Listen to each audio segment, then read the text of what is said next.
Սուրբ Աստվածածնի տաճարին ընծայման տոնը քրիստոնյա բոլոր եկեղեցիները հաստատուն կերպով տոնախմբում են նոյեմբերի 21-ին։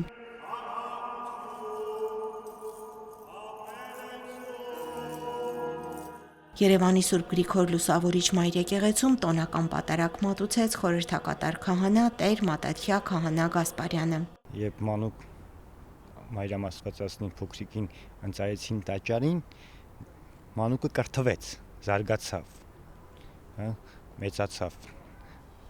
թե հոգեպես, թե իմաստապես, թե նաև տարիքով, եւ այդ պտուղը ինքը քաղեց եւ Աստված բնակվեց իր որովայնում եւ իրենից ծնվեց մարդկության փրկիչը։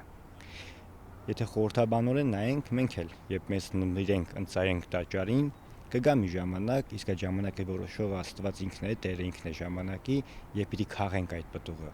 Յուրաքանչյուր մեկս որպես քրիստոնյա առաքելություն ունենք այս երկրի վրա, որտեղ որ լուսաշխար ենք եկել։ Իսկ որպեսզի քո առաքելությունը ի բարիս կատարվի, բարօրությամբ կատարվի, բնականաբար պետք է լինես Աստծո ներկայության մեջ։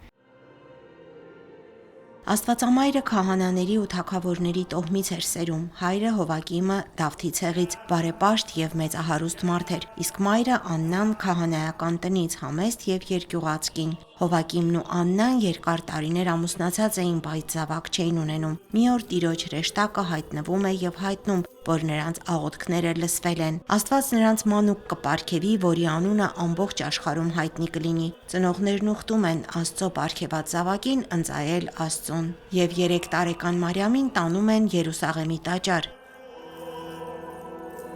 Երբ նրանք կանգնեցնում են տաճարի աստիճանների առաջ, ի զարմանս ներկաների, առանց որևէ դժվարության բարձրանում է 15 աստիճաններով։ Մուտքի մոտ Սուրբ Մարիամին ընդառաջ է գալիս Զաքարիա քահանայապետը։ Տեր հայրն իր քարոզում անդրադարձավ ամենանվիրականն Աստծուն նվիրաբերելու պատրաստակամությանն ու անխոնջ հավատին։ Եթե մի բան ի պահ ես տալիս մարդուն, կարող ես ընդմիշտ կորցնել, Աստծուն նվիրաբերված յուրաքանչյուր բան ավելիով է վերադառնում, ասաց նա։ Աստծուն հանդիպելու եւ նրան իր մեջ կրելու համար կույս Մարիամը պետք է պատրաստվեր։ Նմանապես մեզնից յուրաքանչյուրը պետք է գիտակցի եւ հիշի, որ այս աշխարհի գործերից ու հոգսերից այն կողմ կա ավելի կարեւոր բան։ Լիաննա Չիչակյան, Մեսրոպ Ավետիսյան, Եկեղեցական կյանք։